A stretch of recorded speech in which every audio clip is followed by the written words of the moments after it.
Bueno, la clase del día de hoy está enfocada básicamente a lo que son el diseño y la creación de casos de uso, para qué se utilizan a la hora de hacer un proceso metodológico en el desarrollo de un OVA. Básicamente, lo que vamos a ver en esta clase, de pronto no tiene que, digamos, implicar directamente un OVA, pero sí implica a cualquier tipo de software. Y pues al final de la presentación, pues se dan unas expectativas de por qué es necesario utilizar casos de uso para la creación de OVAs, que es digamos, el objetivo central de lo que se va a tener en cuenta en este diseño, en este desarrollo como tal del OVA. Ya he hecho revisiones de los análisis y algunas cosas de diseño que algunas personas ya han hecho, han realizado, lo cual el transcurso de la tarde creo que ya estoy subiéndole las notas de lo que tenemos hasta el momento y todavía no he entrado como a terminar, digamos, la parte de Discord, pues la verdad, pues la parte de salud sí ha estado bastante pésimo, pero bueno, ahí vamos viendo cómo vamos mejorando esa parte. Eh, bien, con la parte del desarrollo de los casos de uso, nuestro sentido objetivo central va a estar enfocado a este contenido, teniendo en cuenta que primero, digamos, determinar o describir qué es un caso de uso, para qué se utiliza un caso de uso, ¿sí? Y cuál es la importancia como tal de los casos de uso, ya que estos casos de uso como digo, no se vinculan directamente a decir que participan directamente de un OVA, sino que se dan a nivel de software, de todo el software como tal, y que obviamente, como cualquier recurso educativo o cualquier recurso digital tipo software, pues debe estar vinculado a la parte que tiene que ver con software, todo lo que tenga que ver con software, pues debe ser planeado, ¿sí? Y esa planeación directamente se vincula bajo varios principios, digámoslo de esa manera, lo cual, los OVAs, digamos, de lo que hemos venido trabajando, se ha venido trabajando en la universidad, en nuestro programa, siempre se ha trabajado precisamente con los diagramas de caso de uso de tipo UML y que obviamente fundamentan de alguna manera un orden, una organización como tal del sistema o de lo que se piensa trabajar dentro del OVA como tal. Es así que es así que a través de este contenido, ¿sí? Vamos a mirar primero qué es un caso de uso, cuál es la perfección que se quiere dar en ese caso de uso, qué elementos van a constituir un caso de uso. Sí, y lo digo porque precisamente a través del seguimiento de trabajo de grado, de una asesoría que tengo ahorita, es notorio saber y mostrar la forma en cómo algunas personas, egresados de hecho de nuestro programa, no conocen los elementos claros de un caso de uso. De tal manera que cuando desarrolla software o diseñen software y vean un caso de uso o los manden a diseñar un caso de uso, pues conozcan realmente cuáles son los elementos y cómo distribuirlos y organizarlos de forma adecuada. Por otro lado, vamos a encontrar lo que son las subcategorías de actividades. ¿Ya? Y cuando hablamos de subcategorías de actividades, precisamente nos debemos asemejar a los casos de uso. Los casos de uso no son traídos de forma aislada y eso es una de las cosas, digamos, más deficientes que existen a la hora de diseñar este tipo de diagramas, ¿no? Los diagramas que se diseñan por lo general tienden a perder una connotación clara y es el manejo de los sistemas y los subsistemas. Ahí por eso que esta asignatura pide un requisito fundamental que es los diseños y diagramación de sistemas de información. Lo cual, no se preocupe, el interés es que precisamente a través de esta clase vayamos hablando también esos términos que poco a poco irán viendo más adelante quienes no hayan visto esa asignatura, pero que van a ir tocando, van a ir teniendo en cuenta eh, el manejo de la parte que se deba tener en cuenta. Un momento, por favor.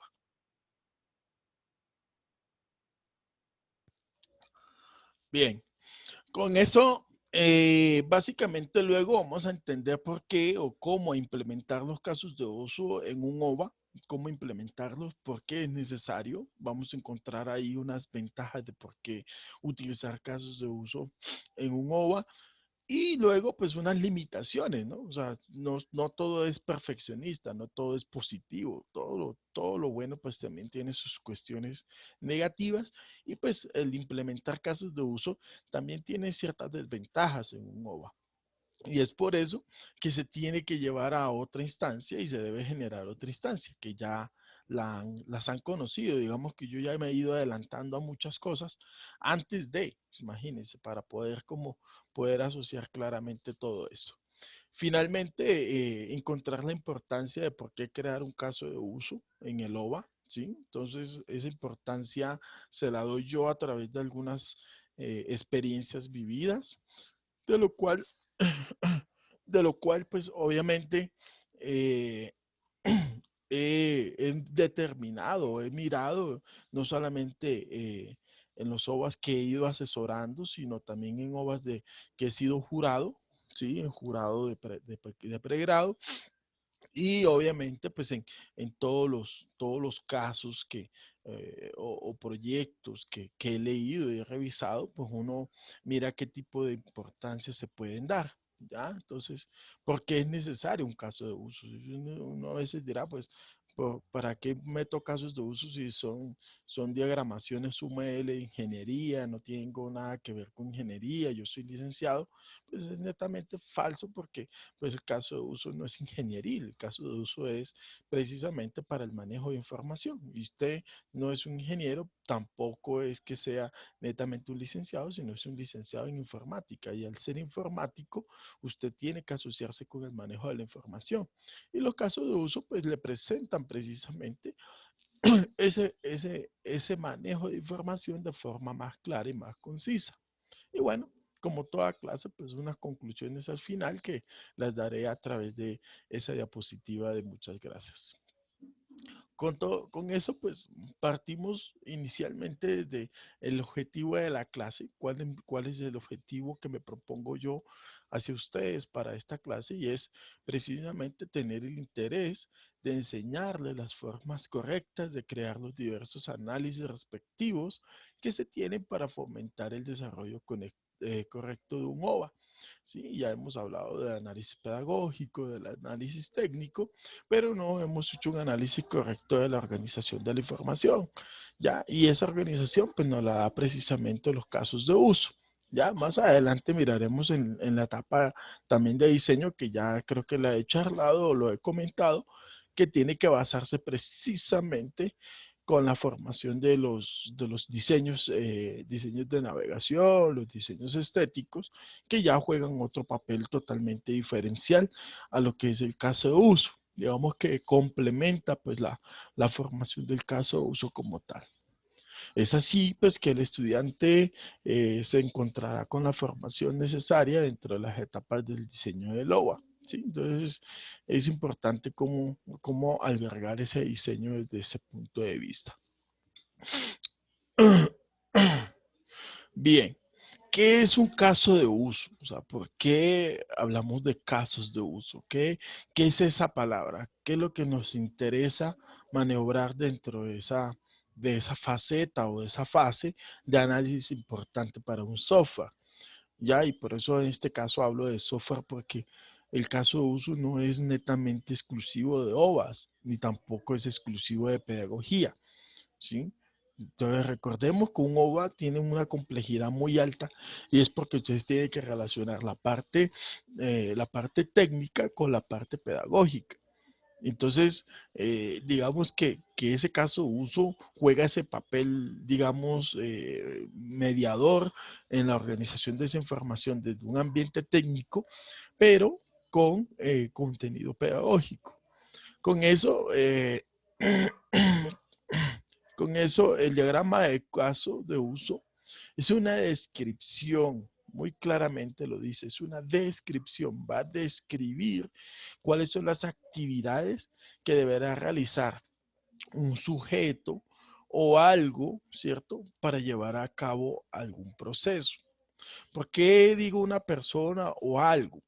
Porque generalmente los casos de uso, por lo general, uno siempre encuentra este muñequito establecido aquí, que ya vamos a decir qué tipo de elementos encontramos. Pero siempre encontramos un muñequito aquí. Ese muñequito no necesariamente debe ser una persona, no necesariamente. Pero en su mayoría de sistemas, o en la mayoría de sistemas, como ustedes sabrán, ¿sí? Lo poco que han visto o lo mucho que hayan visto, generalmente se distribuye, digamos, el rol o un usuario en el cual ese usuario va a interactuar con el sistema. Lo cual, lo cual ese usuario, digamos, va a maniobrar de alguna manera sobre todas las actividades que deben estar habidas dentro del software. En este caso, pues si lo planteamos en el OVA, pues entonces el usuario, ¿cierto? Que tenemos o que tenemos pensado para nuestros OVA, pues se irán distribuyendo básicamente para llegar al punto de encontrar o determinar, ¿cierto? Nuestros usuarios que van a interactuar pues con las actividades que nos propongamos dentro del OVA, que se van a ir distribuyendo y que tengamos fijada la meta, ¿no? La meta de un OVA no es la misma meta de un software tradicional.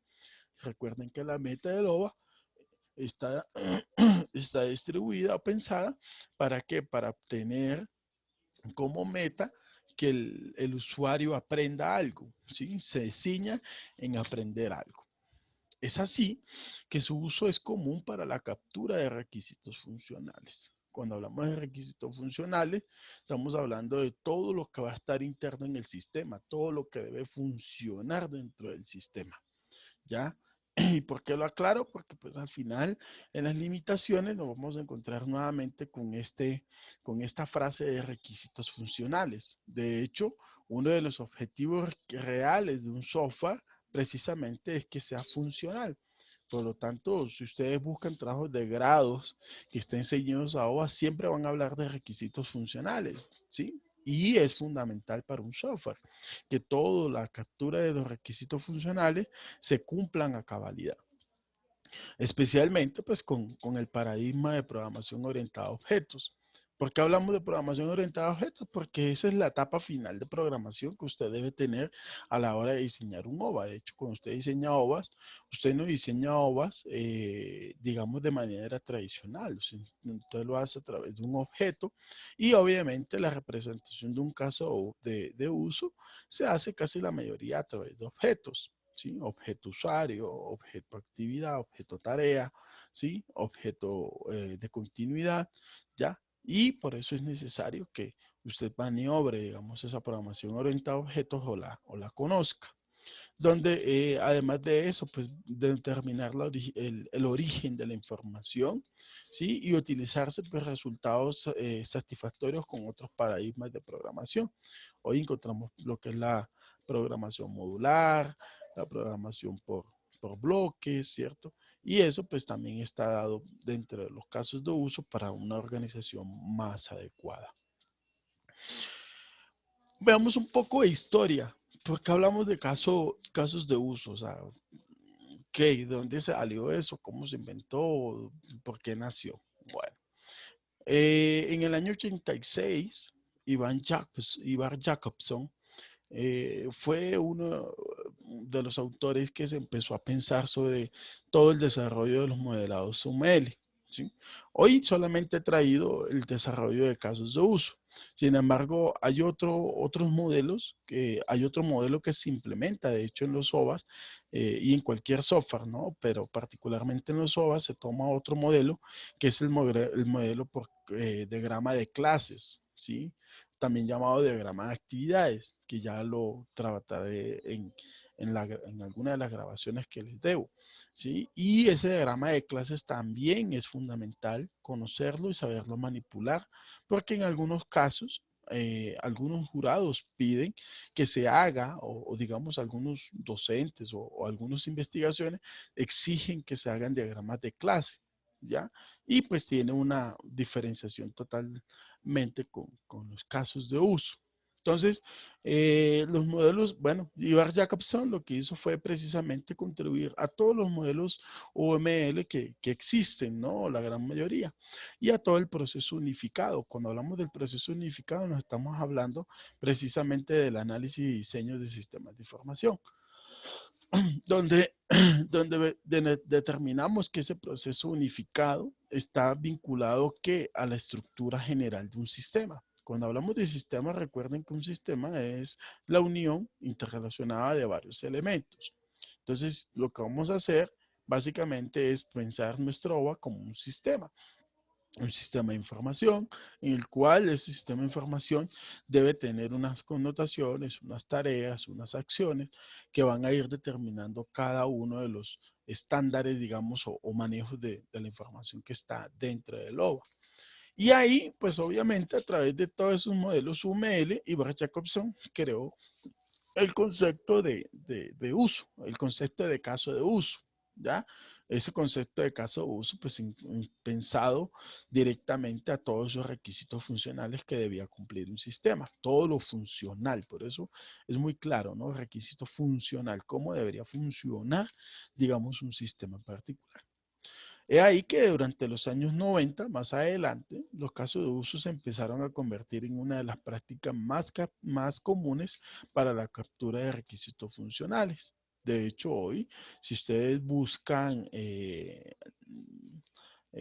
casos de uso para OVAs, van a encontrar una gran cantidad de información o de imágenes que precisamente están distribuidas o pensadas precisamente a la construcción de actividades del OVA, ¿ya? Entonces, de ahí para acá, pues desde los años 90 hasta hablar el día de hoy, todavía seguimos implementando mucho los casos de uso, precisamente para poder organizar de buena manera lo que es el sistema. Con base a esa historia, pues no podemos dejar de negar que han existido muchos referentes bibliográficos y bastante información que ayudan a complementar o a manejar precisamente toda la estructuración de casos de uso. Es así que los casos UML o los uses case, ¿cierto? No han quedado en una sola versión. Entonces todo ha ido mejorando, se han hecho muchas mejoras al concepto, ¿sí? Que se estableció desde que Ivar Jacobson lo creó. Y obviamente, pues en términos de una definición clara, ¿cierto? Fue la creación de este libro, ¿cierto? Llamado casos de uso efectivos, que se hizo en el año 2000. Y básicamente el autor, Alistair Cockburn, lo que hizo fue precisamente crear unos buenos recursos, digamos, unas buenas terminologías, y a través de este libro, digamos, empezó digamos, como a fijar realmente cómo crear un caso de uso. Sí, hoy podemos encontrar mucha bibliografía, incluso Oracle tiene muy buenos referentes a la hora de crear casos UML o diagramas UML claros, y pues ya tenemos muchas plataformas que nos dan, digamos, esa información. Hoy pues vamos a trabajar con Draw.io viendo cómo organizar esa situación. Bien, con ese poquito de historia, porque pues obviamente los casos o casos de uso pues han tenido esas mejoras que mencionamos y pues tiene varias versiones, pero no queremos irnos a esas versiones, sino precisamente a la práctica de cómo crearlos o cómo entenderlos. Bien. Los elementos de un caso de uso están compuestos por estos elementos que están viendo en pantalla, ¿sí? Lo que es un actor, lo que es un caso de uso, lo que es el límite de un sistema, las asociaciones o líneas de asociación, las cuales de entrada, si se dan cuenta, son líneas que están netamente derechas o directas y que no vinculan básicamente oblicuidad, ¿sí? Nunca un caso de uso es oblicuo, nunca sus líneas o rectas son oblicuas, no corresponden directamente a ese manejo. Por lo cual es importante que básicamente se vaya entendiendo, se vaya teniendo en cuenta de que cada caso de uso que se haga o se direccione siempre va a tener una línea recta. Dentro de los elementos importantes o digamos necesarios que se plantean dentro de un caso de uso o un diagrama de casos de uso, están tres. Ahí, los tres más importantes son estos. El actor, ¿sí?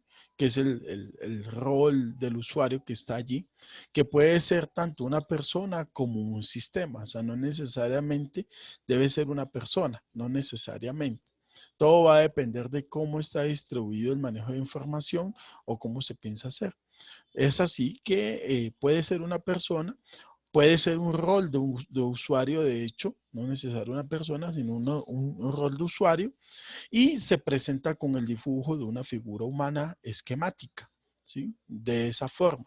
No se presenta que yo quiero bajar un muñequito de carne y hueso, que le voy a poner colores, no. Siempre se describe de esa manera como está ahí. Luego encontramos lo que es el segundo elemento importante, que es el elemento del sistema. ¿Sí? El sistema se refiere al caso de uso que tiene forma de rectángulo. ¿Sí? Este límite de un sistema o sistema, básicamente lo que se va a comportar es como si fuera un sistema interno, ¿sí? Dentro de otro sistema. De pronto, ahorita no es muy claro hablar de un sistema dentro de otro sistema, pero ahorita, pues al caso de un ejemplo, nos vamos a dar cuenta cómo se trabaja básicamente un sistema dentro de otro sistema. Entonces, siempre va a existir límites de sistema, siempre se van a distribuir límites de sistema y obviamente, pues es claro que se deba trabajar de esa manera. Y finalmente, pues ya vienen lo que son los casos de uso. Los casos de uso se muestran generalmente con una elipse. No es un círculo, no es una esfera, es un óvalo. Por lo general se distribuye como óvalo. Sí, óvalo o elipse. Y generalmente suele incluir un texto describiendo brevemente el proceso. Cuando hablamos de brevemente, es muy breve, la verdad es muy breve, donde se describe por lo general un verbo, y, el verbo o la acción, ¿cierto? Y obviamente la definición de la acción como tal. Entonces, por ejemplo, ver descripción, digamos, realizar actividad, ¿sí? Entonces, generalmente se hace de esa manera para poder comprender con claridad el caso de uso que se vaya a escribir. Bien, con eso vamos a mirar uno por uno. Aquí traigo de manera general cómo se distribuye o cómo son los tres elementos que se van a distribuir dentro del caso diagrama de UML. Entonces, tenemos el actor, ¿sí? Que puede ser una persona, un sistema, ¿sí? El sistema interno, que digamos es el que está en el cuadro azul, que es como el sistema que se va a tener en cuenta durante todo el trayecto, y las actividades que van a estar dentro de ese sistema llamados casos de uso. Entonces, son como las actividades en general que va a tener ese caso de uso. ¿Ya? ¿Cuántas actividades pueden haber dentro de un sistema? Pueden haber muchísimos. En ese caso solamente estoy mostrando los tres elementos principales, pero casos de uso pueden haber muchos o muchas actividades y estas a su vez pueden tener subactividades. O sea, no solamente es plantear una actividad y pare de contar.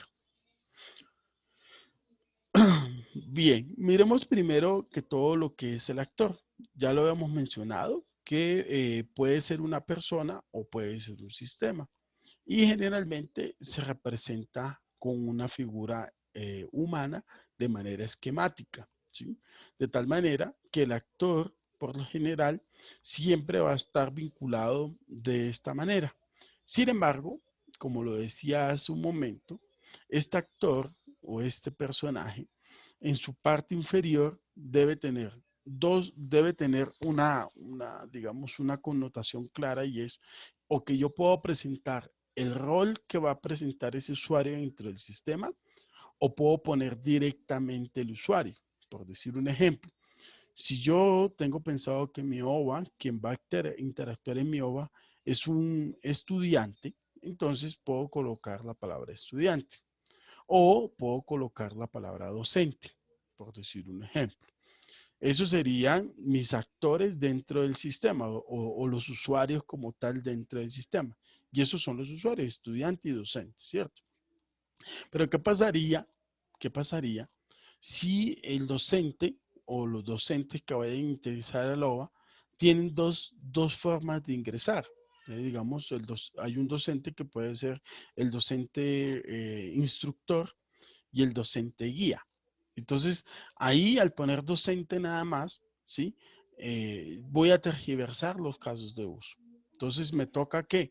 Me toca crear otros, ya no pensar estos usuarios como forma de usuarios netamente del sistema, sino como roles de usuario. Entonces, cuando ya empezamos a hablar de roles de usuario, que también es otra de las cosas que debo grabarles, y es entender cuáles son los roles que posiblemente puede tener un OVA de, dentro de su desarrollo, ¿cierto? Entonces, esos roles deben estar fundamentados en un caso de uso, ¿ya?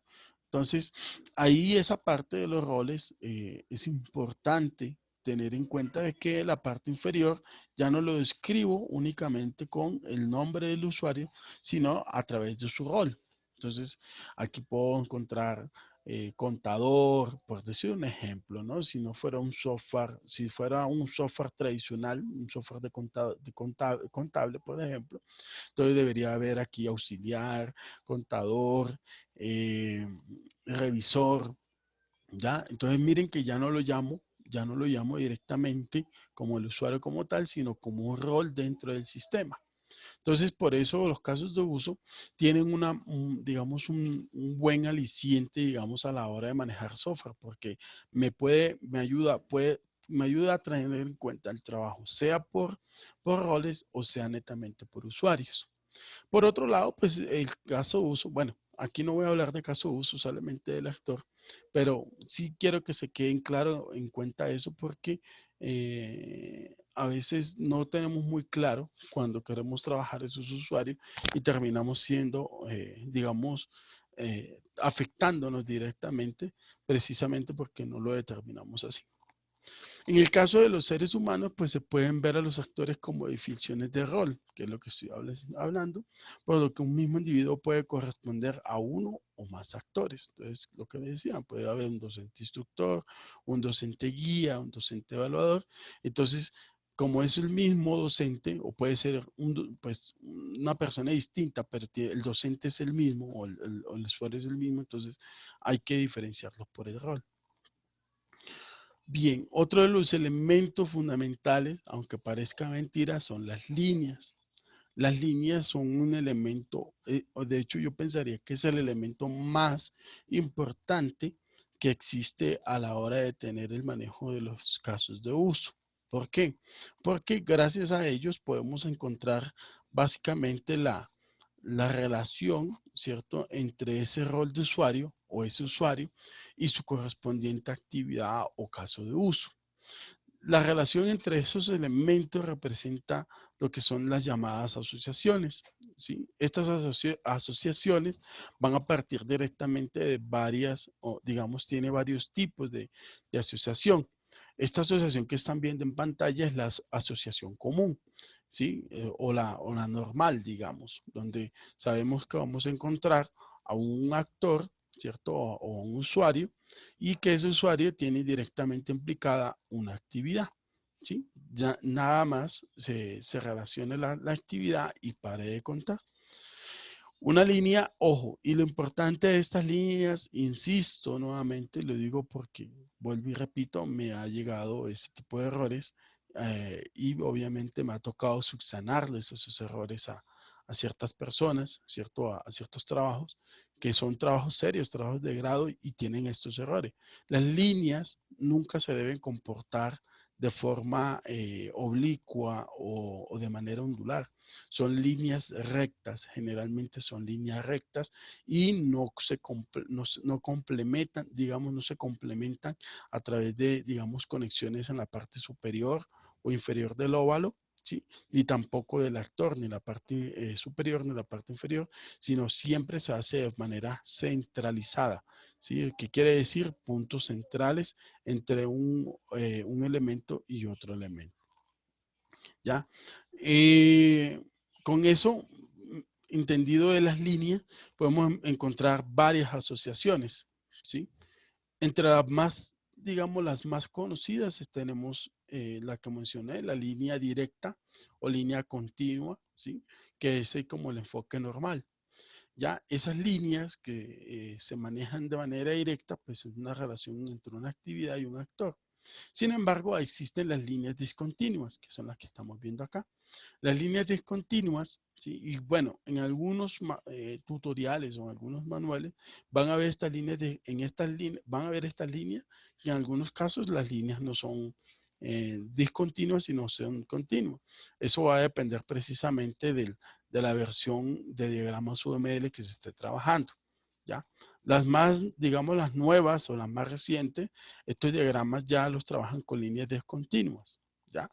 Entonces, estas líneas discontinuas lo que hacen es tener una asociación, ¿ya? La asociación va a corresponder sea de izquierda a derecha o de derecha a izquierda, dependiendo de cuál es el manejo del sistema que se está haciendo.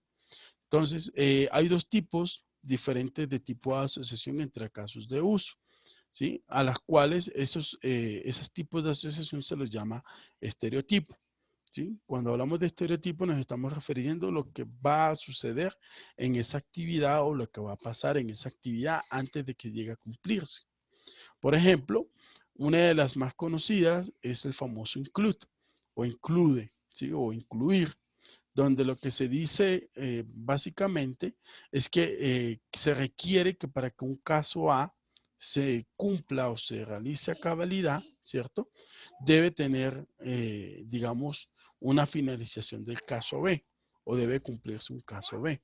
Eso es lo que generalmente hace un include. De tal manera que el include lo que va a hacer es que en ambos casos de uso se realice, digamos, el manejo de la misma actividad o de esa actividad se cumpla finalizando en el caso B. Por eso se llama include. O sea, el caso A incluye al caso B. O sea, no se puede hacer caso A sin tener el caso B realizado. Eso es lo que básicamente nos plantea include. Por otro lado, el STEM es totalmente diferente al include. ¿Por qué? Porque el caso de STEM lo que hace es entender de que esta actividad, ¿sí? Se puede hacer o no, ¿sí? O de pronto se ingresa o se reporta algo, pero quien realmente finaliza toda la actividad es el caso C. Mientras que en estos dos se deben cumplir o se deben hacer los dos casos, acá lo que se hace es que quien cumple toda la tarea finalmente es el caso C. ¿Dónde podemos encontrar esto? Por ejemplo, aquí podemos hacer un ejemplo con las actividades de aprendizaje, que son muy diferentes a las evaluativas o de evaluación. Entonces yo puedo utilizar una actividad A y una actividad B. Supongamos una sopa de letras y por acá un rellenar texto o descubrir palabras secretas o un ahorcado, si lo quieren ver así. Entonces yo puedo decir, bueno, hagamos la sopa de letras, ¿sí? Y cuando termine la sopa de letras, vamos a incluir otra actividad de refuerzo, que es el ahorcado.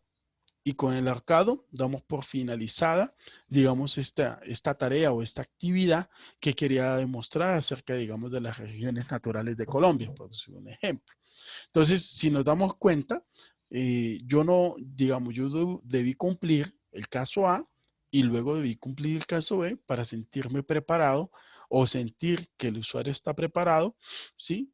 O que aprendió o que adquirió algún conocimiento para poder cumplir, digamos, otra actividad dentro del sistema que pues obviamente estaría relacionada en otro lado. Por otro lado, pues el STEM lo que hace es lo contrario. Entonces, lo que hace el STEM es, por ejemplo, vamos a poner aquí una actividad evaluativa. Aquí he puesto una actividad de retroalimentación. Acá hagamos una actividad de evaluación. Entonces la actividad de evaluación podría ser un cuestionario. Digamos que aquí va a estar mi cuestionario o la evaluación final de una unidad temática. Aquí va a estar la evaluación final. Entonces, acá en el caso de lo que voy a hacer es, digamos, una presentación final de contenido, ¿sí? Y le puedo decir, bueno, después de que finalice este contenido, ¿sí? Usted tiene que estar preparado para una evaluación. Entonces, lo que hice fue básicamente preparar al estudiante con este caso, esta actividad, antes de cumplir la actividad final. Entonces, por eso extendí, digamos, de alguna manera extendí la actividad al caso C, ¿ya? Lo extendí a través de eso. Posiblemente acá puedo hacer una simulación, digamos, puedo hacer una simulación, un video o algo, y a través de ese video hago la evaluación final. Esa sería una forma de entender el include y el extend a través de casos, a través de OVA, obviamente. Si ya lo hablo, pues a través de software, pues vamos a encontrar muchísimos ejemplos que se pueden hacer.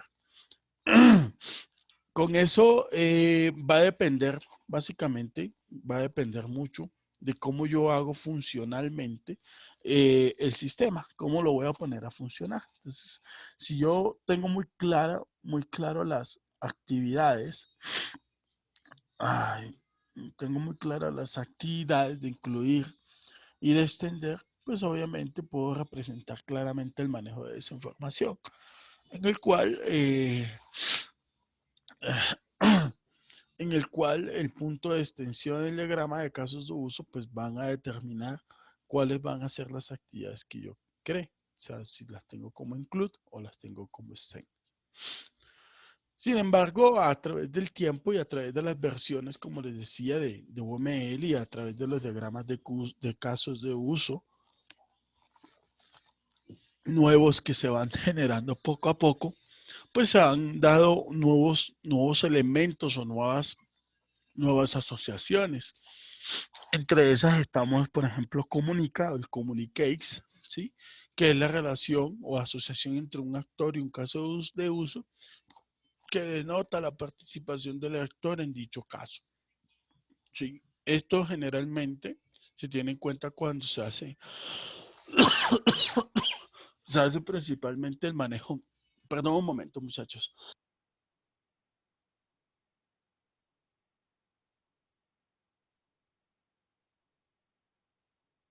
Bien, entonces, este comunica, hace el proceso de communicate, de la asociación de un actor con la participación del actor en dicho caso. O sea, ¿qué quiere decir esto? Que generalmente, hoy por ejemplo, tenemos muchos software que necesitamos de la interacción del usuario a través de la voz, a través de la cámara, a través de micrófonos, ¿cierto? Donde necesitamos que él interactúe a través de otro medio. Ese otro medio precisamente se puede hacer a través de la relación de communicate, ¿ya? Entonces, algunos principios que se pueden dar a través de estos artefactos o dispositivos, podemos plantearlos a través de communicates. El uses o include, que ya lo hablé, sí, que ya hoy lo podemos hablar como user o como include dependiendo de la nueva versión de UML. Y lo que hace es la relación de dependencia entre dos casos de uso, ¿ya? Lo que yo les decía, si uno depende del otro. Y denota pues la inclusión del comportamiento de un escenario en otro, que era lo que mirábamos en la diapositiva anterior. La generalización es la que no tiene estereotipo, la que les mostré que era una línea continua solamente, indica que un caso de uso es una variante de otro, ¿sí?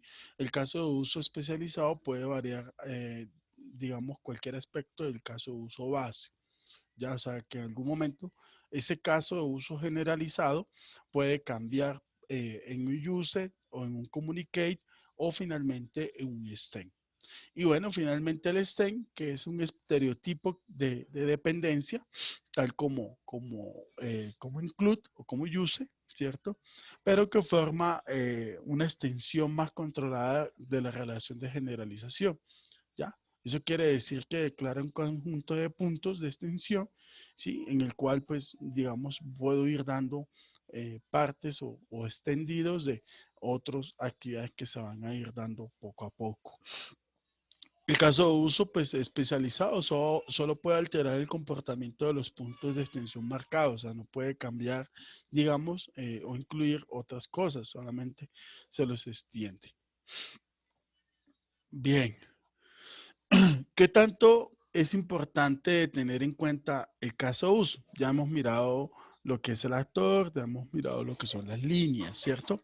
Ahora tenemos que hablar del caso de uso, que es este señor, el óvalo o el elipse, ¿cierto? ¿Qué hace este óvalo o este elipse? Este óvalo o este elipse lo que nos determinará en el OVA es describir la tarea o la actividad de negocio que se va a hacer básicamente en la meta de negocio. Bueno, te dirán, bueno, ¿qué quiere decir negocio y meta de negocio? Bueno, imagínense que ustedes, bueno, de pronto eso no nos han enseñado, no nos han demostrado en la parte de informática, ¿sí? Porque pues básicamente nuestro programa se fundamenta más en pedagogía que en informática. Pero en informática hoy todas esas actividades o todos los manejos de tareas o actividades que se cumplen en un sistema es lo que generalmente se llaman reglas de negocio, que es una regla de negocio en software. Lo pueden buscar, no estoy inventándome nada nuevo. Ustedes buscan en internet o en Google regla de negocio en software y la regla de negocio lo único que dice es, digamos, las actividades que se deben cumplir en un software con ciertos condicionales. O sea, una regla de negocio, algo que tiene de importancia una regla de negocio son sus condicionales, unas condiciones. ¿Ya? Yo aquí he borrado la condición porque no le quiero meter condición al caso de uso, pero yo incluso a los casos de uso puedo meterles condiciones. ¿Ya? Yo aquí le he borrado, les puedo mostrar una imagen original de pronto más tarde, pero básicamente yo borré aquí la condicional, pero lo que hace una regla de negocio básicamente en software y en sistemas de información es precisamente condicionar de alguna manera que exista una condicional para cumplir ciertas actividades o ciertas tareas de negocio. Ya, por eso dice describir la tarea de negocio que sirva a la meta de negocio. Ya, o sea, a la meta final o a la actividad final que se propone el sistema. ¿Qué hace el caso de uso? Bueno, describir la tarea o describir la actividad. Yo generalmente no lo llamo tarea, no me gusta llamarlo tarea, sino que yo lo llamo actividad y subactividad. Pero usted lo puede llamar tarea también. Entonces, describir algo, realizar algo, desarrollar algo, visualizar algo, son partes de un verbo claro que se puede utilizar en software y a través de los casos de uso de un OVA. Tener un nivel apropiado del detalle. Cuando hablamos de tener un nivel apropiado del detalle, es lo que yo les digo, cómo redactar un caso de uso dentro de este óvalo. por lo general, lo poco que he visto, es que se describe con un verbo y la connotación que va a tener ese verbo, ¿sí? Entonces, por ejemplo, realizar actividad o desarrollar actividad son, digamos, ejemplos claros de poder tener un apropiado detalle de la tarea o de la actividad. Ser bastante sencillo como para que un desarrollador lo elabore, digamos, ¿sí? Lo elabore, perdón, en un único lanzamiento. ¿Sí? ¿Qué quiere decir? Que entre más sencillo y más claro sea o conciso sea la distribución de este señor, vamos a entender con mayor claridad ese manejo. Y finalmente, pues algo importante es que la mención en la elipse del caso de uso, ¿sí? Es el posible punto de extensión que puede mencionar y describir brevemente bajo el título del caso de uso. ¿Qué quiero decir en eso? Que por lo general los casos de uso siempre están relacionados. O sea, nunca en un diagrama de caso de uso, nunca va a encontrar usted un óvalo o un elipse suelto. ¿Sí? Nunca. Si usted en algún caso de uso ve un elipse suelto, quiere decir que ese diagrama de caso de uso está dañado o está malo o no es funcional. ¿Sí? O sea, tenga muy en claro que el caso de uso debe ser funcional. Si esta actividad o tarea está suelta es porque no es funcional. O sea, el diagrama de caso de uso ha perdido importancia, ha perdido valor, digamos, ha perdido credibilidad de su manejo de información como tal. Con eso, básicamente, miramos una forma de cómo debe ser un diagrama de casos de uso en general. ¿Sí? Esto sería la forma idónea o general del caso de uso. ¿Sí? ¿Qué son las subcategorías como actividades? Yo lo puse subcategorías como actividades de pronto para poder comprender mejor. ¿Ya? Tal como se mencionó pues anteriormente y lo he mencionado, los casos de uso se describen las actividades del sistema, pero estas actividades, ¿sí?, del sistema pueden llegar a tener subsistemas. ¿Qué quiere decir eso de subsistema? Que dentro de este componente, ¿sí?, o más bien dentro de esta parte gris, que es mi sistema, pueden existir pedacitos de sistemas. ¿Sí? Entonces, por ejemplo, esta parte azulada que están viendo acá es un subsistema llamado ATM. ¿Sí? Ese es el sistema, un subsistema. Y este subsistema ATM tendrá, digamos, una actividad principal, que es lo que he llamado actividad 1 o actividad, ¿sí? Pero es una actividad principal. Y de esa actividad principal van a nacer subactividades. Y para mí este sería una subactividad. Y de esta subactividad, ¿sí?, van a ser otras tareas. ¿Sí la mira? Y así a su cargo, pues habrán actividades externas que van a extenderse o a vincularse hacia este paso de acá.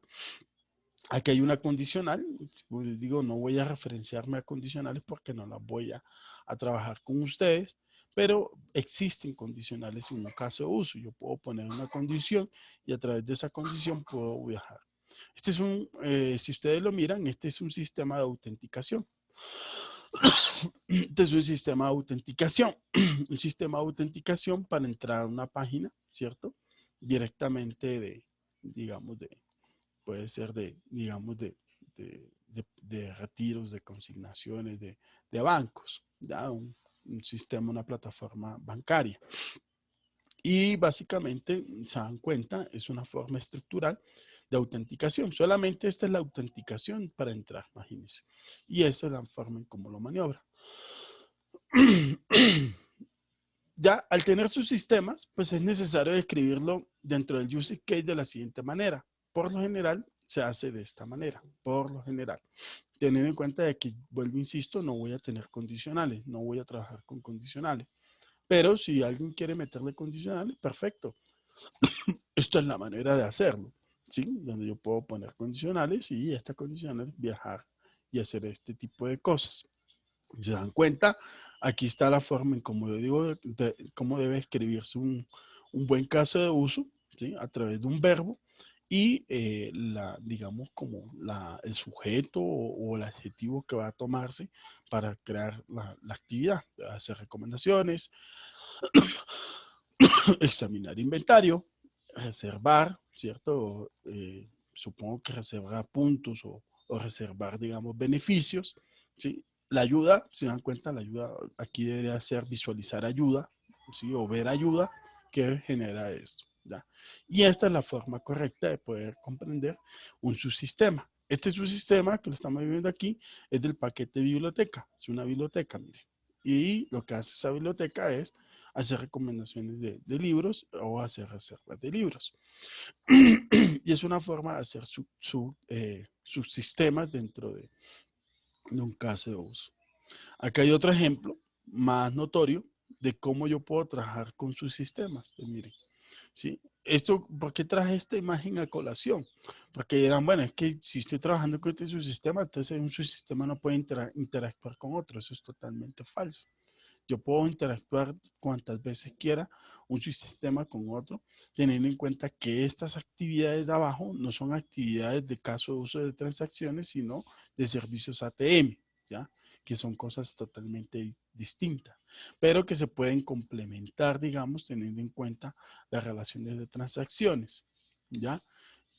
Y esta sería una forma, digamos, notoria de lo que yo he podido comprender a través del caso de uso, a través de la experiencia y de lo poco que he ido generando o conociendo. Finalmente, la oficina de ayuda financiera, ¿verdad? Bueno, y esto es otro caso de uso aparte.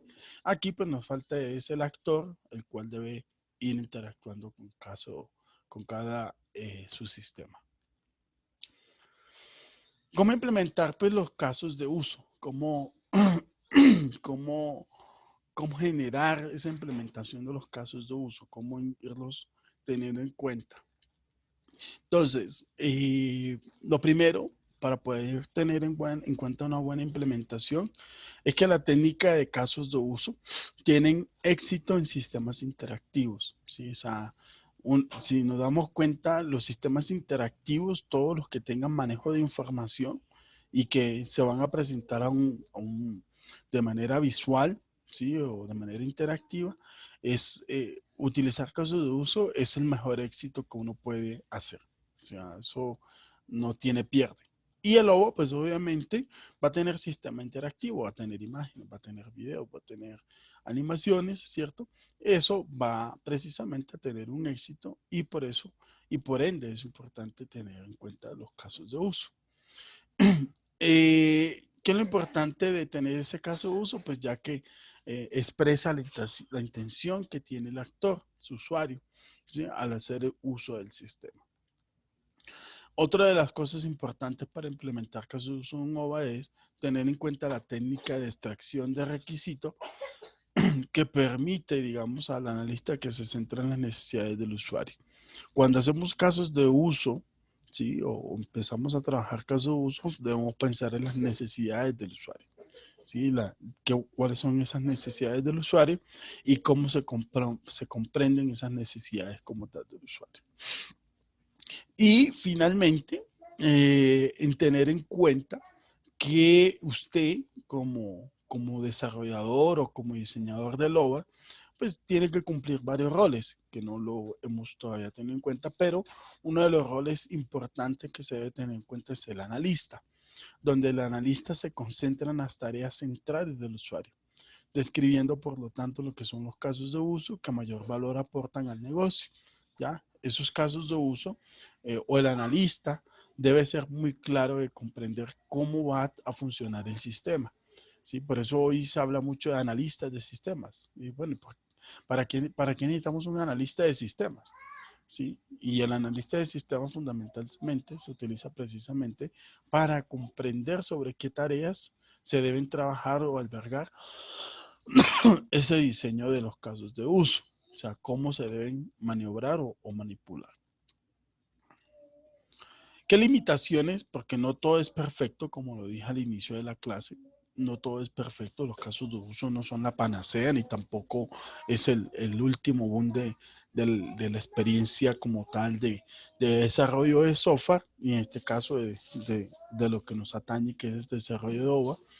¿Qué limitaciones tienen? Bueno, las limitaciones básicamente es que los casos de uso generalmente deben complementarse con información adicional como reglas de negocio.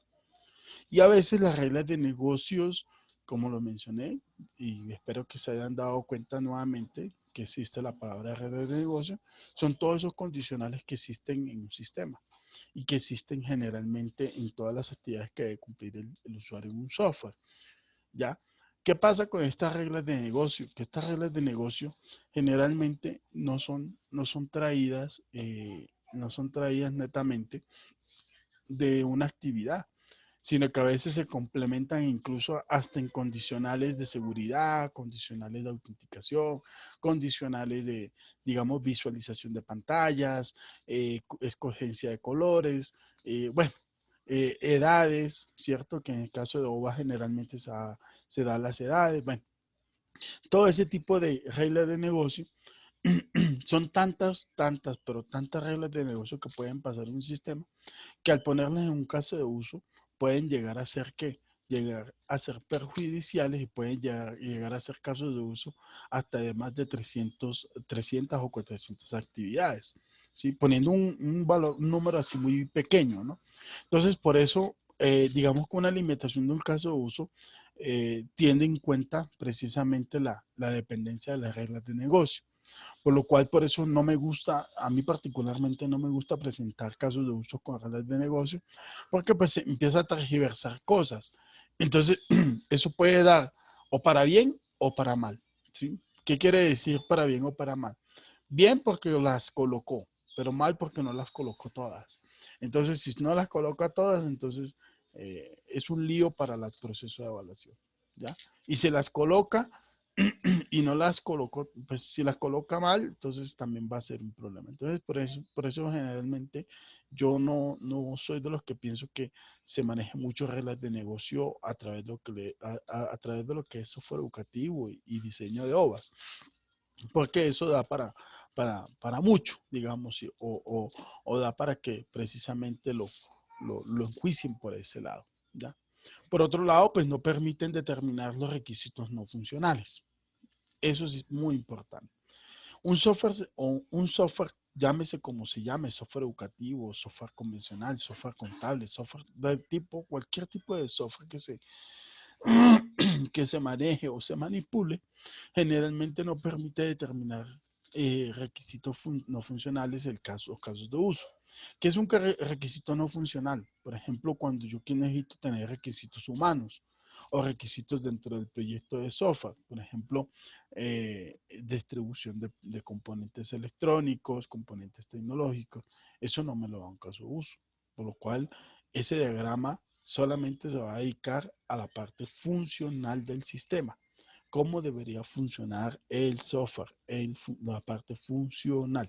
Lo no funcional, como la accesibilidad, la usabilidad, la reusabilidad, todos esos principios, pues ya se hacen a través de otros escamas o digamos de otros manejos, que ya lo mencioné en la clase anterior, que era lo del diseño UX o UI, que ya son otros requisitos que se tienen desde el aspecto no funcional. No establecen completamente los requisitos funcionales, eso también es cierto. No todos los casos de uso son 100% eficaces. De hecho, es posible que en algún momento que usted empiece a crear sus casos de uso, tenga que cambiar, digamos, el manejo, la manipulación de estos. Es así que no se establecen completamente esos requisitos. Pero algo importante es que yo pensaría que los casos de uso son muy perfeccionistas a la hora del manejo de la información y eso sí no es una limitación como tal y por eso digamos que casi la mayoría de OVAs lo piden o lo solicitan. Porque realmente lo que ustedes recuerdan, si no estoy mal, los elementos que componen un OVA están los contenidos y los contenidos son esenciales dentro de ese OVA y son precisamente funcionales a la hora del desarrollo del software como tal. Bien. ¿Por qué de la importancia de crear un caso de uso en un OVA? ¿Por qué? Bueno, ahí yo he dejado unas 6, 8 formas de poder saber por qué es importante, ¿no? Lo primero, porque se conoce con claridad quiénes van a ser los usuarios del OVA. Allí cuando uno empieza a hacer el caso de uso, generalmente, generalmente uno empieza a tener claridad de quiénes son los usuarios. ¿Sí? Generalmente si ustedes hablan de OVA, ahorita ustedes deben tener en su cabeza dos, el estudiante y el docente, no más seguro. Pero cuando uno empieza a mirar y a escudriñar y a revisar y a analizar con forma analítica el OVA, empieza a mirar que hay claridad y empieza a decir, ah, mire, los usuarios son estos, son estos, son estos. Y empieza uno a mirar los roles, de hecho, los roles que se pueden componer dentro del OVA. ¿Sí? En el caso de la mayoría de las veces, solamente se tiene en cuenta lo que es el estudiante y el docente. Pero generalmente existe un administrador de notas, un administrador, ¿sí? Entonces, todo eso puede comprender a la hora de manejar los usuarios del OVA. Otra de las importancias es que se interpreta con solvencia los menús del sistema de información. Esto es fundamental. Una de las cosas que yo creo que es importante a la hora de crear un caso de uso es precisamente dar a mostrar los menús. Sí, o sea, yo generalmente pienso de que los casos de uso están vinculados, están vinculados precisamente, su primer nivel de construcción de actividades están vinculados a un menú. Y ese menú es el que me va a dar la forma o digamos, la directriz de lo que va a pasar dentro de mi OVA. Adicionalmente, pues es una herramienta de organización de la información. Es una herramienta donde me va a permitir, esos casos de uso me van a permitir organizar de forma eficaz la información. ¿Ya?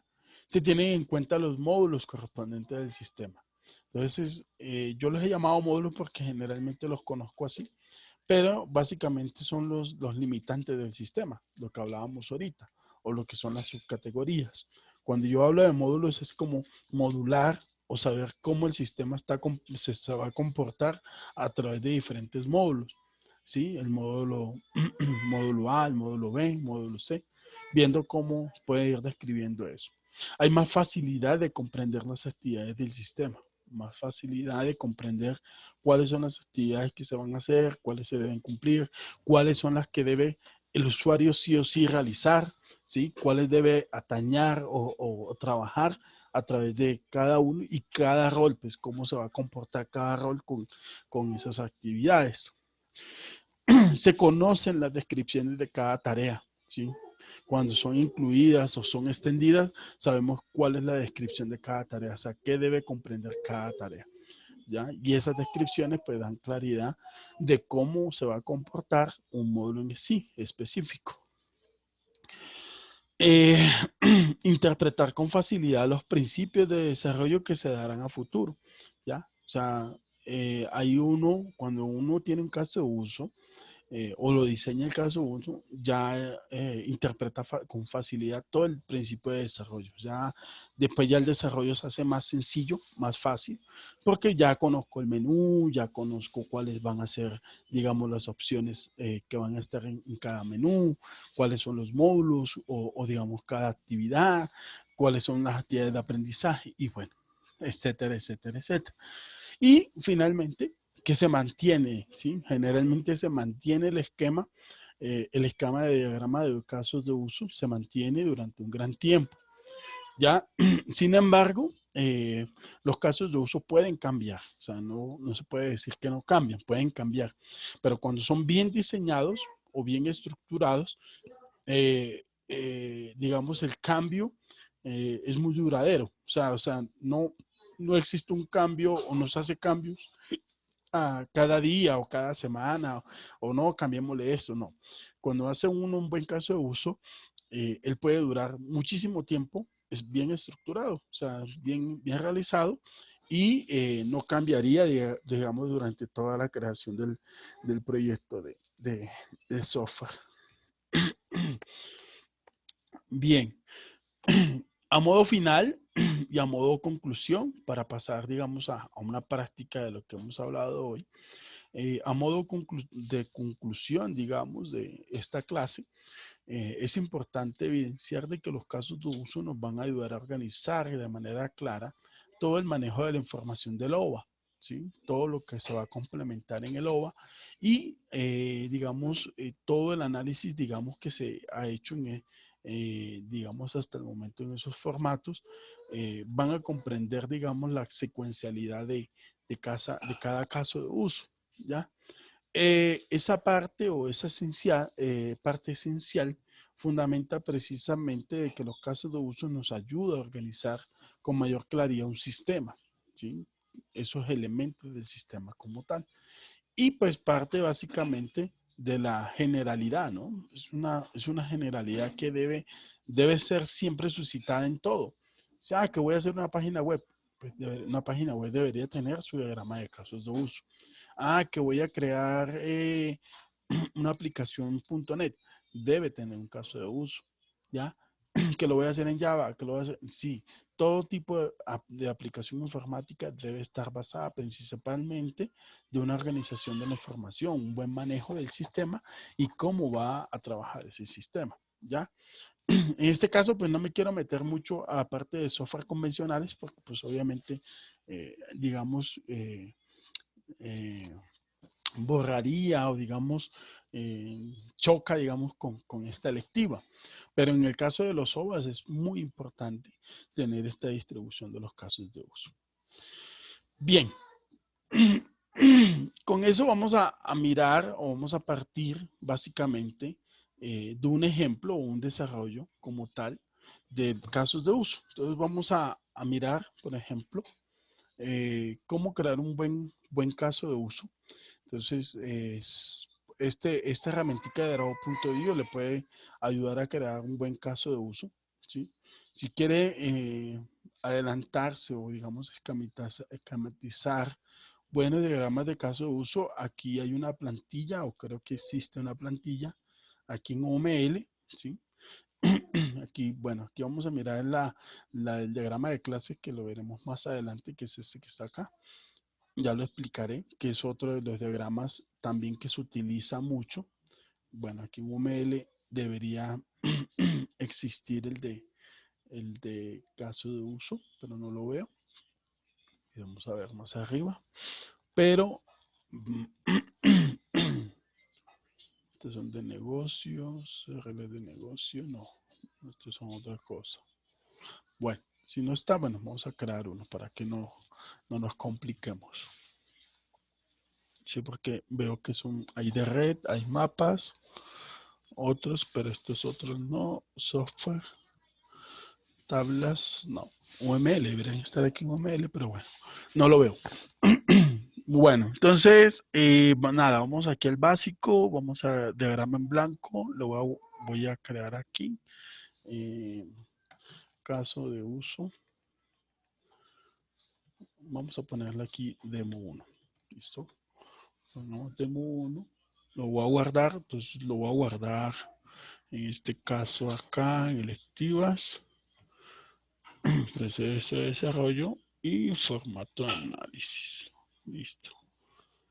Ajá. Formato y aquí delegado para ver qué pasó. ¿Qué pasó? Ah, ok. Vamos a demo 1. Listo. Ok. Bien, entonces, nada, no se preocupen, aquí no se preocupen por el, por el, por el, ¿qué se llama? Por el tamaño de la pantalla o el tamaño de la hoja. Generalmente lo que hace Draw.io es extendernos. ¿Por qué lo digo? Porque cuando empieza a hacer uno caso de uso, a veces esta hojita le queda muy pequeña, ¿ya? Igual la puedo cambiar acá, orientación vertical, orientación horizontal, tipo de tamaño del que se llama de la página, header. Y bueno, vamos a trabajar aquí, ¿sí? Voy a trabajar con un esquema muy pequeñito, ¿sí? Y en las generalidades están, digamos, la mayoría de los elementos necesarios para un caso de uso, ¿ya? Sin embargo, usted puede buscar aquí en más formas y aquí en más formas le muestra todos los componentes que hay. Yo creo que ya esto lo había mencionado, lo había comentado. Entonces, por ejemplo, por ahí debe haber más para casos de UML. Y si no hay, pues digamos que ya están incluidos, que son estos que están aquí y que están manejándose acá. ¿Listo? Bien. Bien, entonces, nada, primero el actor. Entonces, aquí está nuestro actor, mírenlo ahí. Este es el actor que vamos a utilizar. Entonces, vamos a crear aquí, pongamos acá un título rápidamente y le vamos a poner diseño de un caso de uso, ¿sí? Ejemplo, demo 1. ¿Listo? Voy a hacer básicamente este demo 1. Lo voy a trazar básicamente con la construcción de un OVA, ¿sí? Ahí. Vamos a hacer la construcción de un OVA con base, digamos, con base a Machine Learning, ¿sí? No sé si han trabajado con Machine Learning, bueno, supongo que sí, o al menos lo han escuchado, ¿no? Entonces, vamos a hacer que el tema que voy a trabajar es Machine Learning, ¿sí? ¿Listo? Y bien, entonces, listo. Ese va a ser digamos, el OVA. El OVA va a ser de Machine Learning.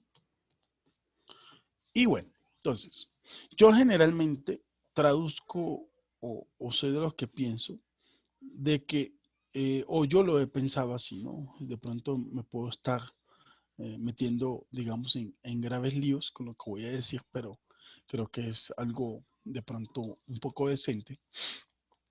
Yo generalmente pienso de que deben existir o siempre han existido unos niveles, ¿sí? Unos niveles. Voy a poner aquí como decir, voy a sectorizar.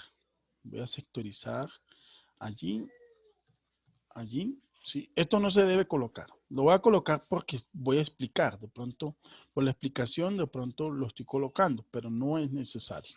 ¿Listo? Entonces, mi OVA, básicamente yo lo he pensado teniendo en cuenta de que este OVA va a tener varios actores, ¿sí? En este caso, ¿qué tipo de actores va a tener este OVA? Entonces, este OVA básicamente va a tener, lo voy a colocar acá como ejemplo, ¿no? Entonces, este OVA va a tener unos usuarios, ¿no? ¿Cuáles son los usuarios? Entonces, los usuarios va a ser el estudiante, el docente, ¿sí? Un invitado, una persona cualquiera, invitado, ¿sí? Y puede tener, digamos, un experto, digamos, un experto de actividades. O sea que, aparte de que mi OVA va a enseñar, también puede ser auditado, ¿sí? Entonces, estos van a ser mis personajes, el usuario, el docente, el estudiante, el docente, un invitado, un experto de actividad. Estos son mis cinco usuarios, ¿ya? Hasta el momento no me voy a meter, digamos, no me voy a meter básicamente, voy a ponerlo así para saber que esto es un título, usuario, o sea, es estudiante, docente, invitado y experto. Uno, dos, tres, cuatro, ¿sí? Estos son usuarios, o sea, estas son personas que van a ingresar a mi sistema, ¿ya? Son personas. Sin embargo, yo puedo subdividir, digamos, estas personas. Entonces, yo puedo decir, bueno, el docente, entonces el docente puede ser un docente que se dedique netamente a ser docente instructor y puede ser un docente, ¿sí? Netamente, este docente de acá, básicamente va a ser un docente instructor y el docente que pues, que le podemos poner ahí como para subdividir, un docente evaluador. Un ejemplo, solamente un ejemplo, ¿no? Vamos a pongámoslo acá abajo. Entonces miren que yo tendría básicamente 5 roles. O bueno, yo ahí tengo ya sé que docente es uno solo, pero el docente va a maniobrar directamente dos cosas distintas. Entonces, yo cuando creo mis actores, vamos a poner esto por debajo, aquí hacia atrás. Bien. Entonces, yo aquí cuando traigo a mi usuario o a mi actor, pues yo construyo primero quiénes van a ingresar, ¿ya? Entonces, yo tengo aquí, tengo 1, 2, ahí, 3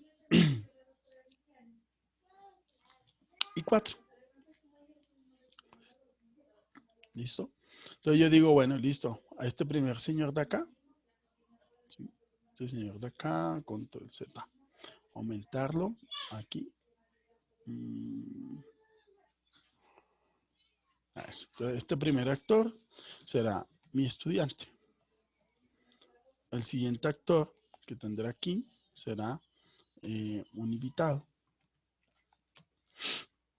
El siguiente actor que tengo acá, ¿sí? Es el docente. Y este actor de acá será el experto. ¿Sí? Listo.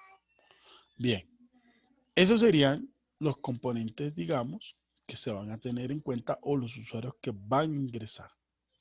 ¿Ya? Pero vamos a ver que este usuario de acá, ¿sí? Este señor de aquí, no entra únicamente a hacer una sola cosa, sino que este señor, aparte de que es como docente o que va a ser docente, ¿sí? Permítanme y vinculamos esta línea a la parte inferior. A ver.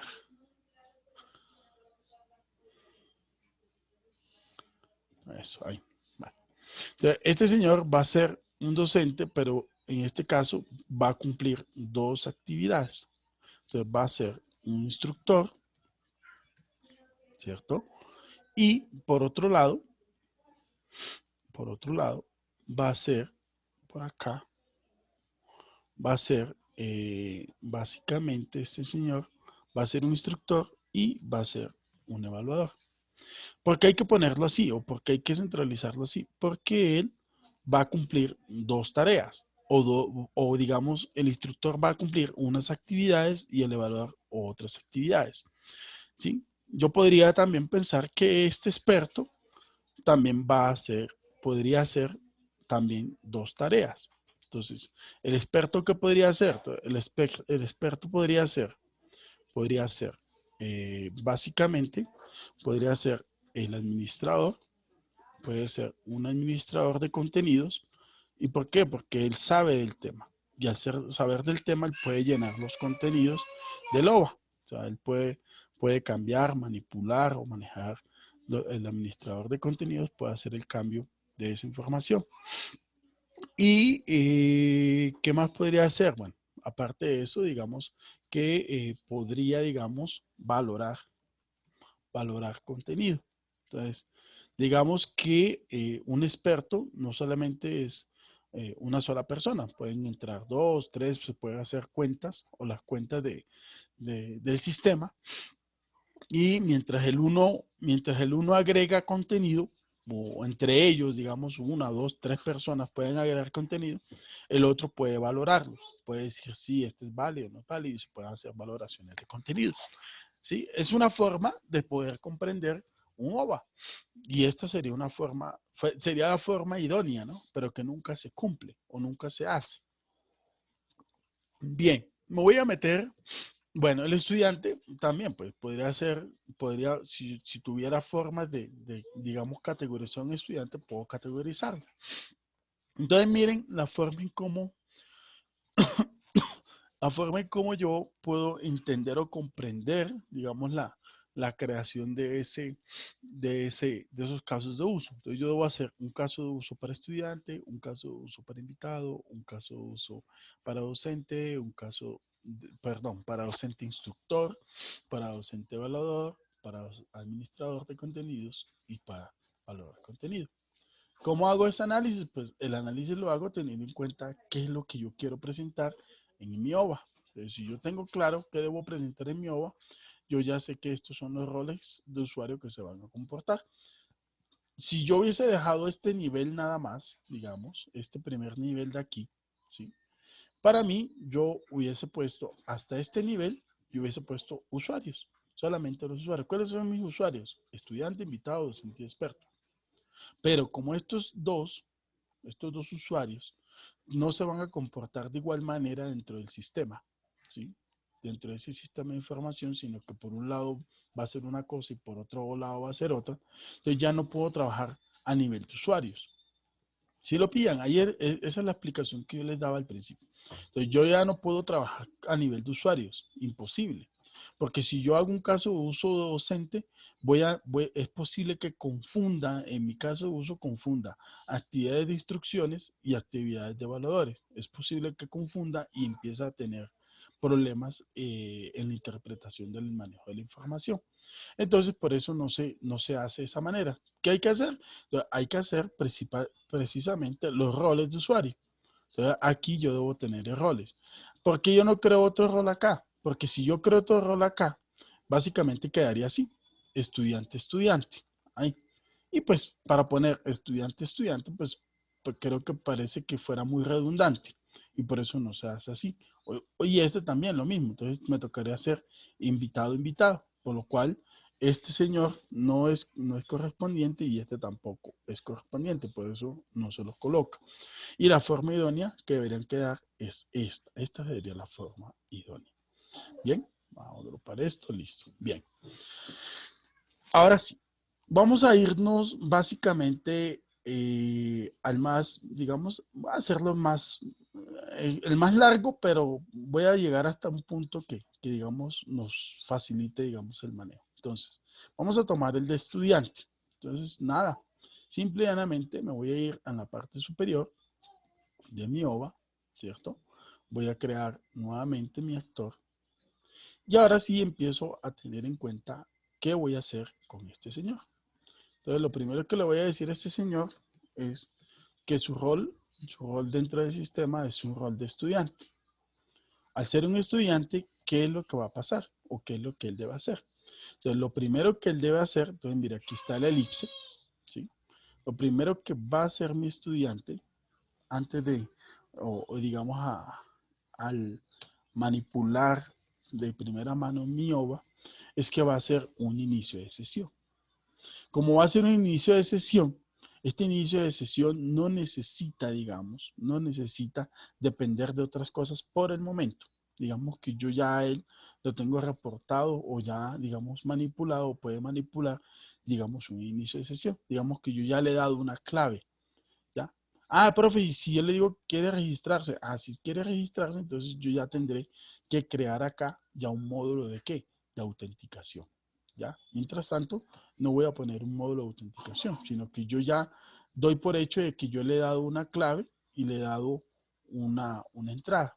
Entonces, como es una actividad que ya de por sí la tiene que hacer, o sea, esta es una actividad que sí o sí tiene que hacerla, o sea, él no puede, no va a depender de otros factores, él no va a depender de nada porque él va a entrar al OVA cuando él tenga precisamente la clave. Mientras tanto, pues no va a poder entrar, ¿sí? A menos que yo publique mi OVA o la ponga en internet y la ponga a todo el público, pues ya podríamos pensar en eso. Pero si el estudiante claramente, su estudiante claramente, tiene ya su contraseña, su usuario y su contraseña, él va a iniciar sesión. Este primer nivel yo lo llamo que es el nivel de acceso. Entonces, por eso yo he puesto estas líneas. Estas líneas, de hecho, ignóralas por el momento, ¿sí? Ignórelas. De hecho, no las vaya a colocar nunca. Simplemente es para explicar. Entonces, yo este nivel que he manejado aquí es un nivel de acceso. Yo lo llamo así, nivel de acceso. Ahora, después de ese nivel de acceso, yo debo decir, hombre, ¿qué pasa cuando él inicia sesión? ¿Qué va a encontrar él en la primera pantalla? Y eso ya me viene a mí a la cabeza. Digo, bueno, ¿qué va a encontrar en la cabeza? Entonces, yo siempre he pensado que el segundo nivel en un OVA, siempre el segundo nivel en un OVA, va a representar, por lo general, va a representar lo que es el menú. Todo lo que va a trabajar ahí es la expresión de un menú o el menú que va a expresar allí. Entonces, cuando él inicia sesión, ¿qué va a encontrar? Entonces, mire, él va a encontrar, por ejemplo, digamos, generalidades del Machine Learning, por un ejemplo. Eso sería una primera unidad, generalidades. ¿Ya? Ese sería un primer tema, generalidades. Segundo tema, o digamos en el menú, ¿qué más va a encontrar? Entonces va a encontrar acá eh, tipos de técnicas, o técnicas, digamos, técnicas del Machine Learning. ¿Qué más va a encontrar? Va a encontrar, por ejemplo, eh, demos, digamos. ¿Qué más va a encontrar? Va a encontrar por acá eh, retos, digamos. ¿Ya? Listo. Ese sería un menú. Digamos que ese sería un menú pequeñito de un OVA. Le digo, mire, cuando él inicia sesión, va a encontrar esto. ¿Sí? Cuando inicia sesión, va a encontrar esto. Entonces, si se dan cuenta, estas líneas no son líneas que son correctas. Por eso, ahí es donde yo les digo, ojo con eso. Esta línea no es correcta, esta línea no es correcta, esta sí es correcta. ¿Cómo hago para arreglar esta línea? Pues fácil, aquí en el estilo es esto. Mire, esta línea aquí tampoco es correcta, aquí. Lo bueno es que cuando yo hago el cambio, él ya lo hace definitorio después. Listo. Entonces, yo ya he dado, básicamente, una forma de comprender qué es lo que va a hacer este OVA. Yo digo, mire, él va a hacer esto, va a vincular esto, luego va a hacer esto, ¿ya? Y no estoy diciendo en ningún momento, ¿sí? No estoy diciendo en ningún momento de que el OVA, de que el OVA, eh, de que el OVA va, digamos, directamente a depender, digamos, de algún acceso fundamental acá en el menú. Pero cuando él inicia sesión, lo más seguro es que esto es lo que va a encontrar, ¿ya? Entonces aquí, obviamente, ahora sí voy a quitar esto. ¿Por qué lo voy a quitar? Porque lo que estoy tratando de mostrar es los niveles. ¿Qué niveles puedo encontrar? ¿Sí se dieron cuenta? Entonces, acá hay un nivel de acceso, acá hay otro nivel de acceso, y ahí empiezan todo el manejo. Entonces, eh, digamos que esa sería una parte esencial de los dos niveles. Aquí uno dirá, bueno, ¿qué pasa si inicia sesión? ¿Qué pasa en eso? ¿Incluye o extiende? ¿Qué debo hacer allí? Entonces ahí, obviamente, es básicamente un extens. ¿Por qué un extens? Porque extiende, ¿sí? Extiende. ¿Qué extiende? Extiende básicamente de que luego que haga el inicio de sesión, ¿sí? Va a cumplir, la actividad que se va a cumplir es la que está acá en generalidades. Pero esta generalidad solamente lo que va a presentar o posiblemente presenta, ¿sí? O este menú presenta, deberá que, deberá precisamente tener un segundo, ya un manejo de otras actividades. Entonces ahí habrá otra, eh, acá habrá, acá habrá otra, ¿sí? Perdón, que acá se me duplicó esto, creo, sí. Pensé que me iba a sacar otro, pero bueno. Entonces aquí yo voy a sacar otro señor y aquí empiezan a trabajarse las actividades. ¿Ya? Esas actividades van a ir vinculando directamente cada fundamentación de las actividades que van a tener generalidades. Entonces, por ejemplo, acá lo puedo poner visualizar contenidos, ¿sí? Visualizar contenidos, realizar actividad, puede haber una actividad de, digamos, de refuerzo, ¿sí? Luego de realizar actividad, digamos, esta realizada actividad va a depender, digamos, de otros esquemas. Entonces, acá podría decir realizar, digamos, actividad uno, ¿ya? Y por lo general, uno nunca pone qué tipo de actividades, a menos que yo ya la tenga clara. Si ya la tengo clara, si ya yo sé cuál es la actividad que voy a hacer y la tengo clara, entonces simplemente la pongo. Entonces, por ejemplo, primera actividad, entonces como ya sé cuál es, entonces puedo poner aquí realizar sopa de letras, un ejemplo, sopa de letras. Ay, mire, yo ya sé que aquí el usuario cuando vaya a realizar las actividades va a encontrar no solamente una sola actividad, sino que va a hacer varias actividades. Aquí puedo poner unas instrucciones de las actividades, ¿ya? Entonces, esto que estoy manejando acá, empieza a manejar precisamente los stems, ¿sí? Ahí. Ah, bueno, mentira, aquí ya no hay stems. ¿Por qué? Porque no hay stems. Porque básicamente el stem va hasta aquí. Cuando yo entro en generalidades, ya empieza a incluir. ¿Qué empieza a incluir? Empieza a incluir varios elementos. Entonces, ¿qué incluye? Incluye actividades, ¿cierto? Incluye, por este lado, incluye contenidos, ¿sí? Entonces, ya digamos que empieza a depender. Este menú de generalidades empieza a depender de quién. Precisamente empieza a depender de este señor. Entonces, miren la gran diferencia de poder ir comprendiendo este manejo, ¿ya? Acá esta flecha salió al revés, ¿cierto? Si sale al revés, acá. Entonces, la línea, creo que las líneas son por acá.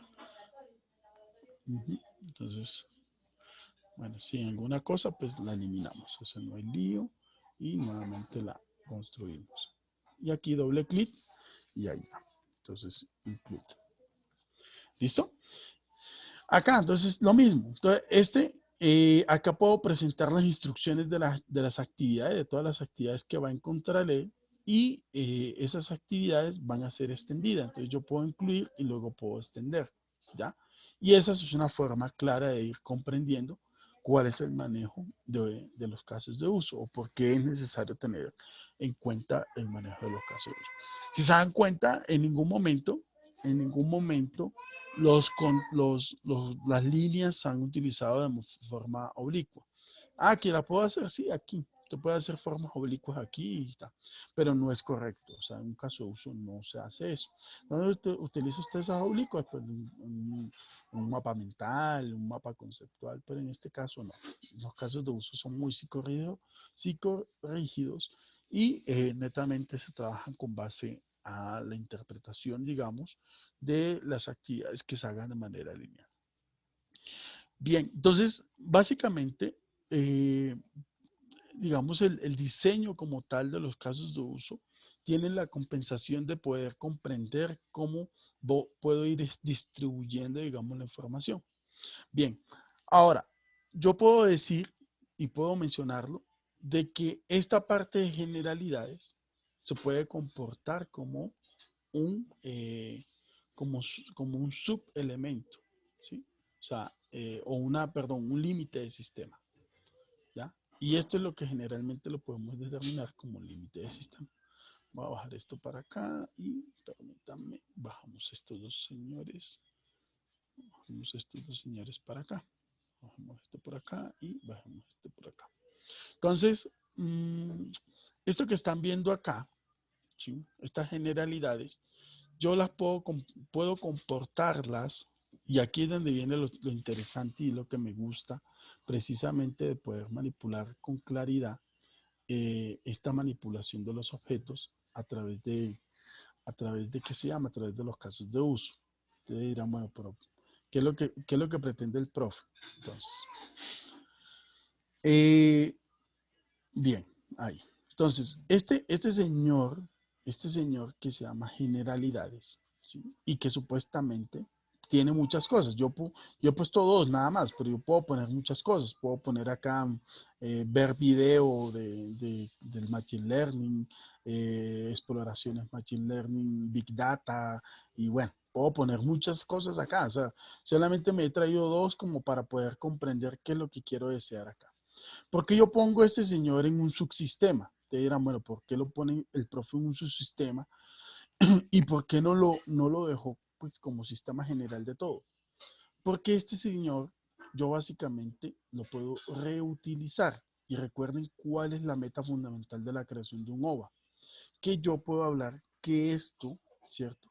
Sean, digamos, o puede ser, digamos, un subsistema que lo puedo sacar de algún momento de este OVA. Yo lo puedo sacar y se convierte en un objeto de aprendizaje.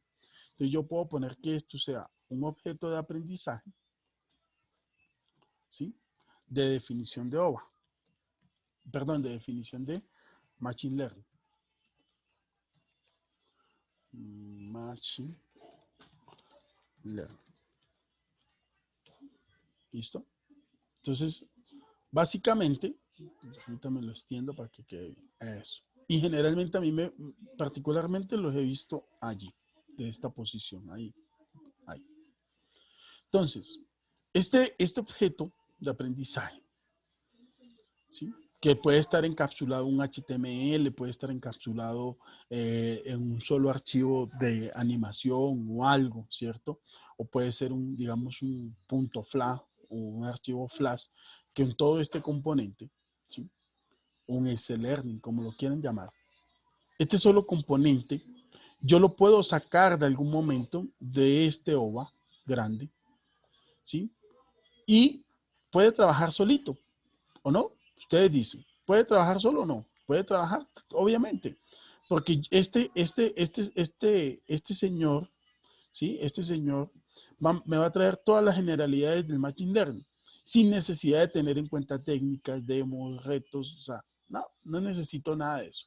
Con que él tenga sus propios contenidos, tenga sus propias actividades y obviamente tenga sus propias actividades, o perdón, su propia evaluación. Aquí ya se compuso esto, ahí, ¿sí? Y él tenga su propia evaluación. Eso es lo que generalmente necesita un objeto de aprendizaje. Si ustedes buscan la definición de objeto de aprendizaje, eso es lo que necesita, no necesita más. Entonces, un objeto de aprendizaje puede tener sus propios contenidos, su propia actividad y su propia evaluación.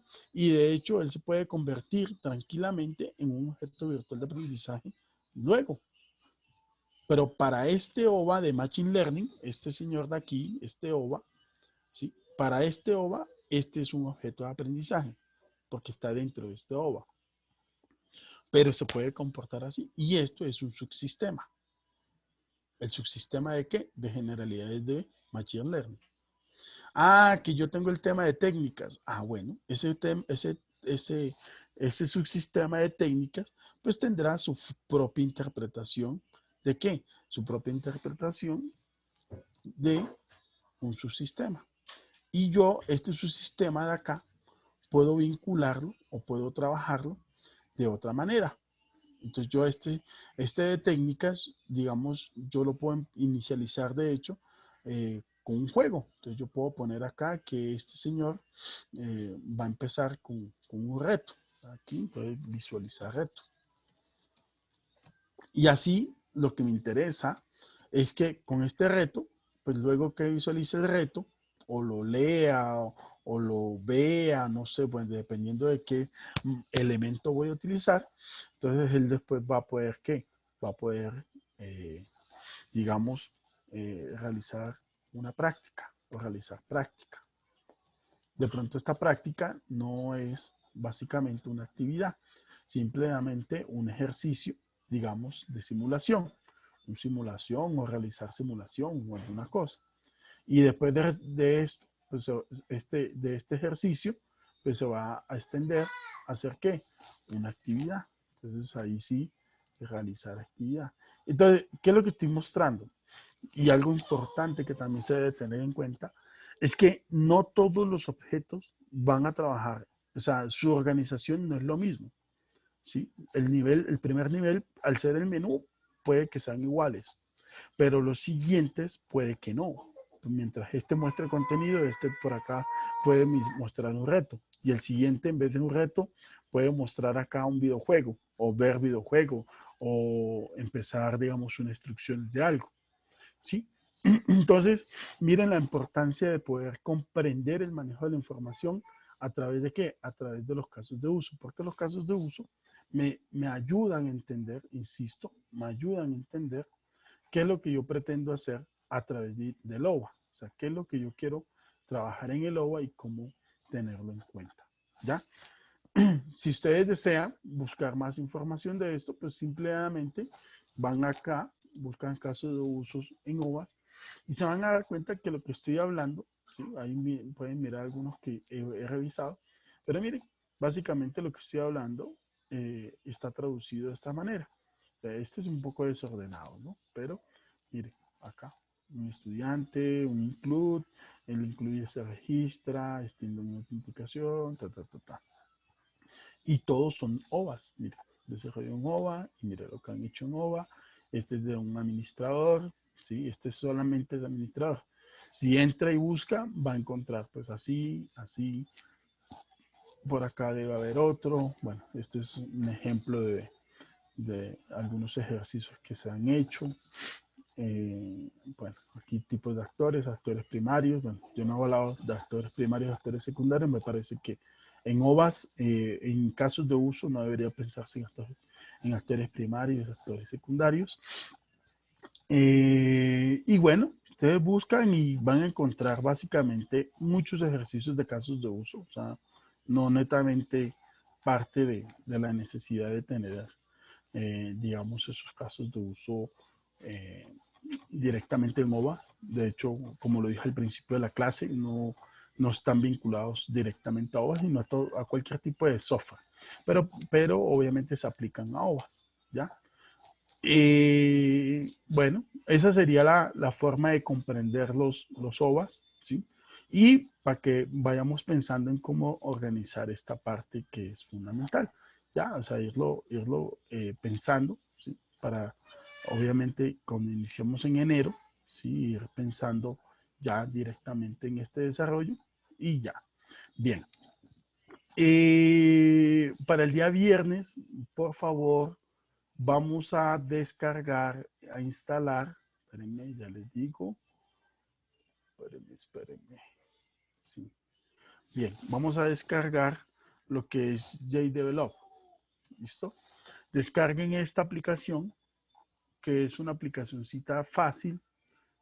Me disculpan si yo trabajo todo libre, es que la verdad a mí sí me intriga mucho eso de hackear y craquear, pero igual que esté fascinado en craquear y hackear, ya les presento otra herramienta. Pero les sugiero de que bajen esta aplicación, JDevelop, pueden ir a a la página oficial de JDevelop, ¿sí? Ahí está la página oficial. Van aquí a la versión download y JDevelop es totalmente gratuito. O sea, eso no tiene ninguna implicación, ¿ya? ¿Qué es lo que vamos a hacer? Bueno, vamos a hacer, pues yo ya no, ya creo que la parte del Excel Learning ya lo trabajaron. Creo que incluso digamos, ya adelanté esa parte, aunque si quieren podemos volver a hacer otra práctica de eso, pero yo creo que no, pensaría que no. Vamos a irnos ya a una parte más avanzada. Y lo que vamos a hacer en JDevelop ya es crear objetos realmente serios para la construcción del OVA como tal, ¿sí? ¿Por qué me gusta JDevelop? Porque JDevelop es muy sencillo. Es un creador de juegos en 2D, ¿sí? Pero no vamos a crear un juego, lo que vamos a crear es un OVA y pues él me permite hacer la interacción que yo necesito. Aquí está la descarga, donde puede descargar Windows, Mac, Linux, ¿sí? Si alcanzamos el viernes, bueno, el viernes lo que voy a hacer es presentar digamos, las pantallas y cómo trabajar con JDevelop, ¿sí? Y pues ya el viernes doy digamos, las fases necesarias para el mes de enero, ¿ya? Hay cosas pendientes de mi parte, entonces no se preocupen, ya me pondré al corriente de eso, ahora que ya me mejoré un poco de salud de esa parte y desde la semana pasada he estado grave, incluso no di clases tampoco de la otra materia por lo mismo. Y básicamente lo que vamos a hacer es descargarlo. Cuando lo descarguen van a encontrar esta pantalla. Si gustan, de hecho ustedes pueden cambiar el idioma acá en la parte inferior. Cambian el idioma. Obviamente no van a poner chino, sino ponen inglés. Hay 97% de inglés ya, perdón, de español hecho. Ya pueden cambiar a español y ahí con el español ya vamos a empezar a trabajar precisamente con JDevelop. ¿Sí? Si, vuelvo, insisto, esto es totalmente gratuito. ¿Sí? No tiene nada de costo, no le va a cobrar nada, no le va, o sea, es puro Linux al piso. O sea, esto es creado en Linux, pero pues obviamente con soporte en Windows. Pero si alguien está interesado y quiere meterle a la cosa retos de hackeo y vaina, entonces puede utilizar esta herramienta que es muy parecida, se llama Construct 3, ¿sí? Actualmente tengo un estudiante que está trabajando en Construct 3 y puede ir aquí a Construct 3, ahí digamos de videojuegos y todo.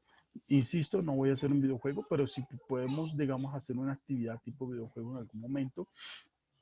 Y básicamente lo que puede hacer, bueno, aquí puede crear el videojuego, perdón, el videojuego, el logo lo puede crear aquí mismo, ¿ya? Al final, no recuerdo cómo lo descargo, bueno, ya lo revisaré, pero sé que existe para descargar, ¿sí? Entonces, tú puedes hacer la descarga Construct 3, esperemos a ver si lo hacemos bien. Entonces, descargar constructores. Eso.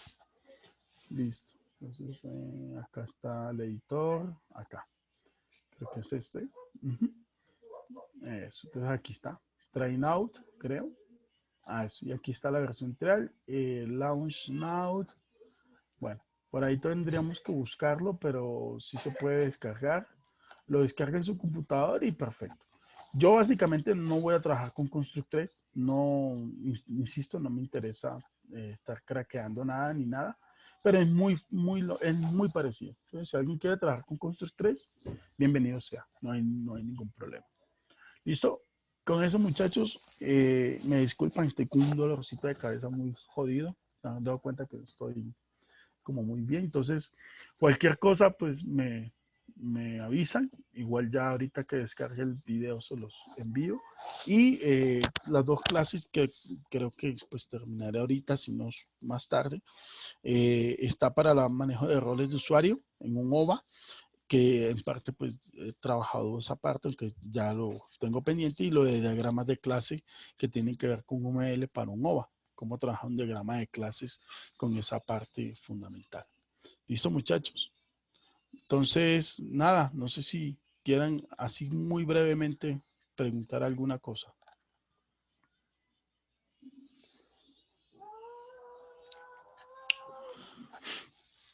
Bien, listo. Entonces, muchachos, nos estamos viendo y ya les estoy escribiendo por el chat. ¿Listo? Cuídense mucho. Bye. Chao, chao. Gracias, profe. Hasta luego.